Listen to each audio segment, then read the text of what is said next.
তবে আমরা যে আলোচনাটা করছি এই যে কল্যাণ ব্যানার্জি এবং মমতা ব্যানার্জির বর্তমান সম্পর্ক এবং এই মঞ্চের অবস্থা নিয়ে যা দেখলাম আমরা গতকাল দিনভর, এবারে আমরা আরো একটা ছবি আপনাদেরকে দেখাবো। কল্যাণ ব্যানার্জি যখন মঞ্চ থেকে নেমে যাচ্ছেন তখন মমতা ব্যানার্জির সঙ্গে তার একটা কথোপকথনে বা তাদের দুজনের বডি ল্যাঙ্গুয়েজে বোঝা যাচ্ছে যে দুজনের মধ্যে কিন্তু একটা কথা কাটাকাটি হচ্ছে, সম্পর্কের মধ্যে কিন্তু একটা সমস্যা তৈরি হচ্ছে। চলুন দেখি। সৌগত রায়কে বলার জন্য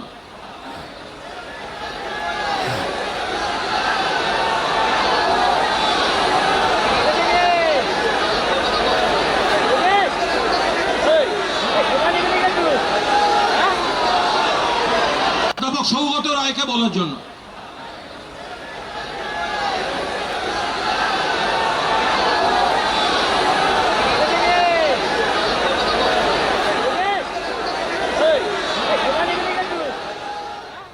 এই যে ছবিটা আমরা দেখতে পাচ্ছি, এই যে সৌগতরা, এই যে দেখতে পাচ্ছেন যে কল্যাণ ব্যানার্জি নামছেন, খানিকটা নামতে গিয়ে আটকে গেলেন পোডিয়ামের ওপরে, একদম পাশে কিন্তু তিনি তখনও দাঁড়িয়ে।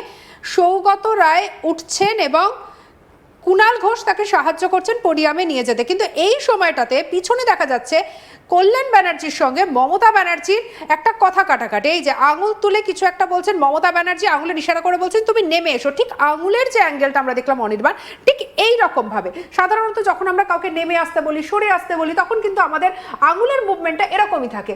সেই জায়গা থেকে দেখো এই যে একদম ভরা সভায় এই যে কথা কাটাকাটি, বর্তমানে যারা কর্মী সমর্থকরা এসেছেন তাদের মনে তো দেখো একটা প্রভাব পড়ছে। দেখো এত বছর কিন্তু আমরা দেখেছি একটা অভিযোগ আসতো যে তৃণমূল কংগ্রেস জোর করে মঞ্চ ভরানোর জন্য, মাঠ ভরানোর জন্য লোকজনকে নিয়ে আসেন, যারা অনেকে হয়তো পৌঁছতেও পারেন না সভা মঞ্চ অব্দি, কিন্তু রাস্তায় রাস্তায় যানজটের সৃষ্টি করেন। কেউ এসে চলে যান ইকো পার্কে, কেউ এসে চলে যান চিড়িয়াখানা দেখতে। সেই ছবিটার এই ছবিটা একেবারে আলাদা। যারা এসছেন তারা স্বতঃস্ফূর্তভাবে এসেছেন, কিন্তু এই যে প্রকাশ্য মঞ্চে যে দলনেত্রীর সঙ্গে যে সাংসদের যে কথোপকথন বা যে কথা কাটাকাটি, কর্মী সমর্থকদের মধ্যে কি ইমপ্রেশন তৈরি হলো? দেখো, সেটাই হচ্ছে সব থেকে বড় বিষয়, যে কতটা কল্যাণ বন্দ্যোপাধ্যায় হিউমিলিয়েট হলেন, নাকি মমতা বন্দ্যোপাধ্যায় হিউমিলিয়েট হলেন, নাকি প্রকাশ্যে চলে এলো যে মমতা বন্দ্যোপাধ্যায়, কল্যাণ বন্দ্যোপাধ্যায় বা বাকি নেতাদের মধ্যে কোনো রকম কোনো কোঅর্ডিনেশন নেই, সেই বিষয়টা এই মুহূর্তে এলো। সেই বিষয়টা তো সময়ের সঙ্গে বোঝা যাবে, কিন্তু অবশ্যই কর্মী সমর্থকদের মধ্যে একটা প্রভাব তো পড়বেই। কারণ ইতিমধ্যে এই কয়েকজন মাত্র এই মুহূর্তে সাংসদ এবং বিধায়ক তারা বেঁচে রয়েছেন এই কালীঘাটপন্থী তৃণমূল কংগ্রেসে। অর্থাৎ এই কয়েকজন তৃণমূল কংগ্রেসে থাকার মধ্যে হাতে গোনা বলা যায় একেবারে, এবং রেগুলার দেখা যাচ্ছে আরও হাতে গোনা, কারণ মহুয়া মৈত্র, দোলা সেন, কুণাল ঘোষ, কল্যাণ বন্দ্যোপাধ্যায় এবং আর কয়েকজন হাতে গোনা বিধায়ক সাংসদ ছাড়া এই মুহূর্তে কাউকেই দেখা যাচ্ছে না। সৌগত রায়, এই মুহূর্তে কাউকেই দেখা যাচ্ছে না। অর্থাৎ সে জায়গায় দাঁড়িয়ে এই প্রভাবটা অবশ্যই পড়বে যে কোথাও গিয়ে কল্যাণ বন্দ্যোপাধ্যায়, তখন কিন্তু একটা প্রশ্ন উঠবে যে কি সমস্যা তৈরি হলো, কি হঠাৎ করে পুরো বিষয়টায় একেবারে হয়ে গেল যে এইরকম ধরনের একটা ঘটনা ঘটতে হচ্ছে, মঞ্চের মধ্যে রিয়্যাক্ট করতে হচ্ছে, মঞ্চের মধ্যে পুরো বিষয়টা ঘটছে। অর্থাৎ দলের মধ্যে একতা নেই, সেটা আগেই প্রমাণ হয়ে গেছে, দল ভেঙে গিয়েছে। কিন্তু তারপরেও কোথাও গিয়ে কার কথায়, কার ইশারায়, কার সাপোর্টে এই মুহূর্তে এই পুরো ঘটনাগুলো ঘটছে, যেখানে দাঁড়িয়ে একে অপরের সঙ্গে কোঅর্ডিনেশন নেই, বা কোথাও গিয়ে অহংকার দম্ভ তৈরি হচ্ছে নেত্রীদের মধ্যে, নেতাদের মধ্যে, মমতা বন্দ্যোপাধ্যায়ের মধ্যে রয়েছে না অভিষেক বন্দ্যোপাধ্যায়ের মধ্যে রয়েছে। আমাকে একটা কথা বলো অনির্বাণ, দেখো গতকাল আমরা যখন এই মঞ্চের কথা বলছি তখন আমরা যদি আরেক মঞ্চের কথা বলি, ঋতব্রত মঞ্চের কথা যদি বলি, সেখানে মদন মিত্র বক্তব্য রেখেছেন, অন্যান্য হেভিওয়েটরা বক্তব্য রেখেছেন। একটা কথা কিন্তু মদন মিত্র বলেছেন, এবং তিনি কথাটা আগেও বলেছেন, যে মমতা বন্দ্যোপাধ্যায় পুত্র স্নেহে অন্ধ হয়ে গেছেন। এই যে কথাটা, যে মমতা বন্দ্যোপাধ্যায়ের পুত্র স্নেহ অর্থাৎ অভিষেক বন্দ্যোপাধ্যায় তার ছেলের সমান, এবার তার প্রতি তারই অন্ধত্বই কি কোথাও একটা গিয়ে অন্যান্য কি সাংসদদের সঙ্গে, বিধায়কদের সঙ্গে, কর্মী সমর্থকদের সঙ্গে কি দূরত্ব তৈরি করে দিল? হ্যাঁ, হতেই পারে, কারণ এই অভিযোগটাই তো বারবার করে উঠছে যে কোথাও গিয়ে যে সাংসদ বিধায়ক যারা ছেড়ে ছেড়ে যাচ্ছেন তারা একটাই কথা বলছেন, অভিষেক যেভাবে দল চালানোর চেষ্টা করছে বা করেছে সেভাবে আমরা চলতে অভ্যস্ত নই এত বছর ধরে। অবশ্যই এটা সঠিক কথা যে মদন মিত্র, ফিরহাদ হাকিম, অরূপ বিশ্বাস অরূপ রায় এবং এখন রয়েছে শোভনদেব চট্টোপাধ্যায়, সৌগত রায়, কল্যাণ বন্দ্যোপাধ্যায়, এরা সব পুরনো দিনের লোক।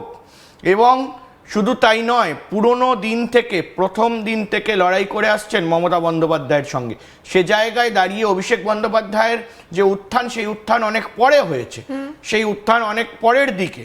একেবারে 2014 সালের পর থেকে বলা যায় কিছুটা উত্থান তৈরি হয়েছে অভিষেক বন্দ্যোপাধ্যায়।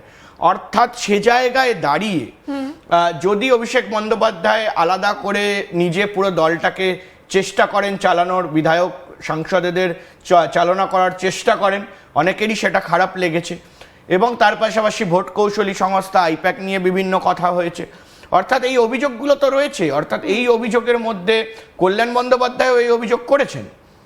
এবার দেখার বিষয় রয়েছে যে কল্যাণ বন্দ্যোপাধ্যায় আর কতদূর পর্যন্ত যান। তিনি দিল্লিতে প্রেস কনফারেন্সও করেছেন, এই নিয়ে বক্তব্য রেখেছেন, তিনি সোশ্যাল মিডিয়ায় পোস্ট করেছেন, তিনি রেগে বেরিয়ে চলে যান। কিন্তু সব থেকে বড় বিষয় হলো তিনি গতকাল কোনো রকম মন্তব্য প্রেসের সামনে করেনি, প্রেস চেষ্টা করলেও প্রেসের সামনে কোনো মন্তব্য করেনি।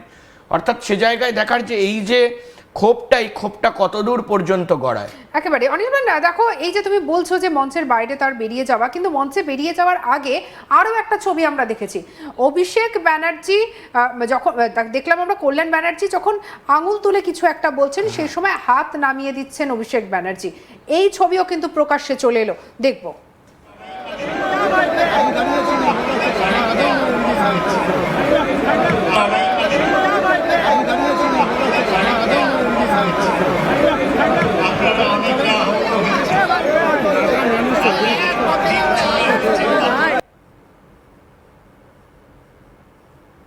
একদম এই সেই ছবি, এই যে আঙুল তুলে কল্যাণ ব্যানার্জি কিছু বলছিলেন এবং অভিষেক ব্যানার্জি হাতটাকে নামিয়ে নেওয়ার চেষ্টা করলেন এবং তারপরে বেরিয়ে চলে গেলেন পাশে ডেরেক ওব্রায়েন। অনির্বাণ, তুমি কালকে একদম সভা মঞ্চে দাঁড়িয়ে এই বিষয়গুলোকে প্রত্যক্ষ করেছো, কি বলবে?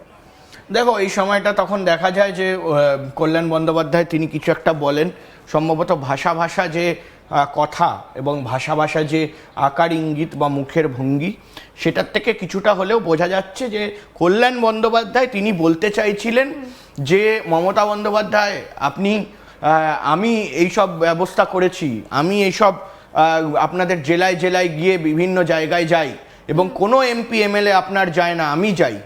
অর্থাৎ নিজের যে অবদান, সেই অবদানের কথাটা তিনি বলছিলেন এবং সে জায়গায় দাঁড়িয়ে তাকে হঠাৎ করে আটকে দেওয়া বা নেমে আসতে বলা বা থেমে যেতে বলা, কোথাও গিয়ে কল্যাণ বন্দ্যোপাধ্যায়ের হিউমিলিয়েশন হয়েছে, হিউমিলিয়েটেড ফিল করেছেন তিনি। অর্থাৎ সে জায়গায় দাঁড়িয়ে কল্যাণ বন্দ্যোপাধ্যায় তখন আঙুল উঁচিয়ে কিছু একটা মমতা বন্দ্যোপাধ্যায়কে এইভাবে বলতে যাচ্ছিলেন।